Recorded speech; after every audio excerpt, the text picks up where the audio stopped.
Halo, nama saya Vanel Eliata dari XOTKP 3. Saya akan menjelaskan materi tentang logika dan algoritma.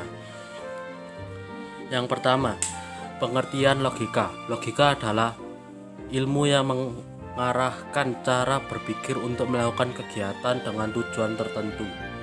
Kata logika berasal dari bahasa Yunani, yaitu logos yang berarti ilmu. Yang kedua, pengertian algoritma. Algoritma adalah langkah-langkah penyelesaian masalah yang disusun secara sistematis menggunakan bahasa yang logis untuk memecahkan suatu permasalahan.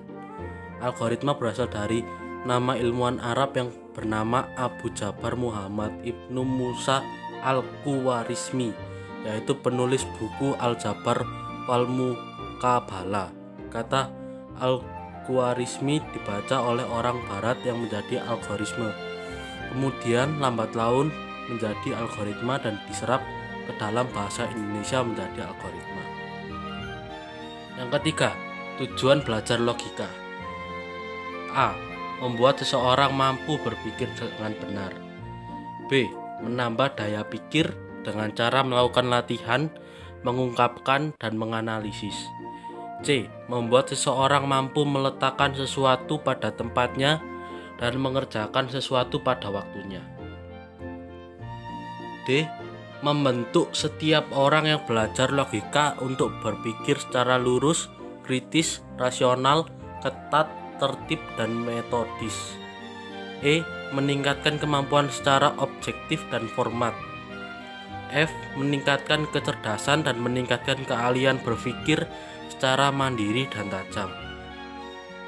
G. Memaksakan dan mendorong untuk berpikir sendiri dengan menggunakan akses-akses sistematis. H. Meningkatkan cinta akan kebenaran dan kesalahan-kesalahan atau keliruan dan kesesatan bernalar. I. Mampu melakukan analisis terhadap kejadian. Dan yang keempat, tujuan belajar algoritma. A. Tidak tergantung pada bahasa pemrograman manapun. B. Notasi algoritma dapat digunakan pada bahasa pemrograman manapun. C. Memperkuat cara berpikir kita untuk menyelesaikan suatu masalah.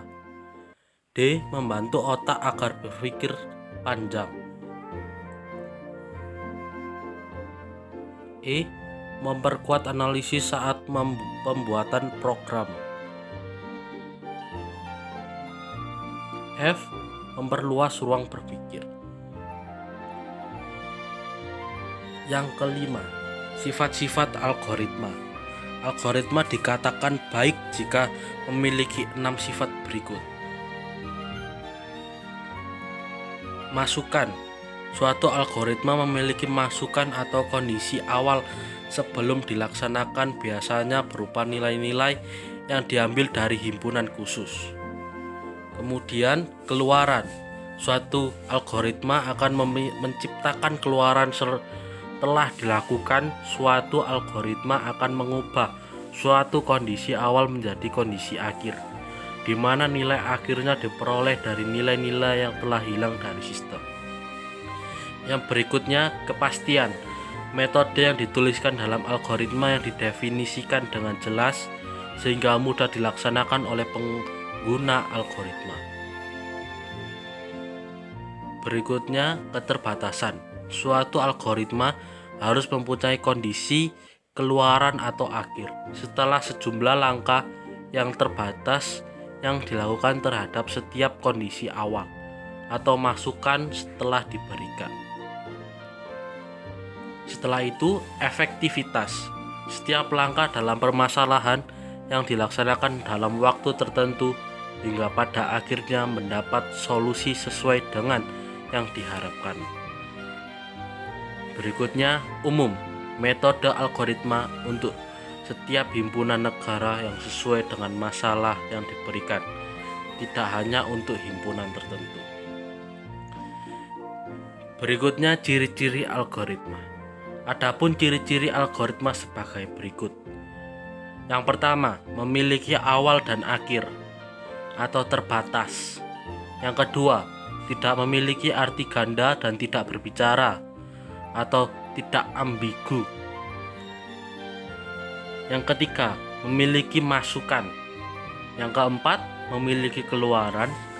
Yang kelima, harus efektif atau bisa menyelesaikan masalah tersebut. Berikut ini hal-hal yang perlu diperhatikan dalam membuat algoritma. Yang pertama, teks algoritma berisi deskripsi metode penyelesaian masalah. Yang kedua, tidak ada simbol yang baku dalam teks algoritma seperti simbol bahasa pemrograman. Yang ketiga, semua orang dapat membuat aturan dan notasi algoritma sendiri. Yang keempat, notasi algoritma bukan notasi bahasa pemrograman dikarenakan pseudokode Hertz. Notasi algoritma tidak dapat dipakai oleh sistem.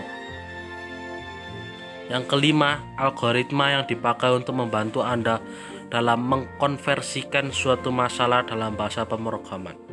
Algoritma adalah hasil pemikiran konseptual dikelola oleh sistem. Berikut ini adalah contoh simbol-simbol dari algoritma. Bisa dilihat dari nomor 1 sampai nomor 11. Bisa dicari dari sumber lain, bisa dicari dari Google atau buku manapun. Berikutnya, cara menyisipkan simbol-simbol flowchart. Yang pertama, pada Insert tab, Illustration Group, klik Shapes. Langkah kedua, klik simbol flowchart yang diinginkan dari galeri. Kemudian klik dan geser mouse pada area drawing canvas untuk membuat simbol flowchart. Ulangi langkah 1-3 untuk menyisipkan simbol flowchart yang lain. Berikut ini adalah contoh gambar bagan alir. Bisa dilihat.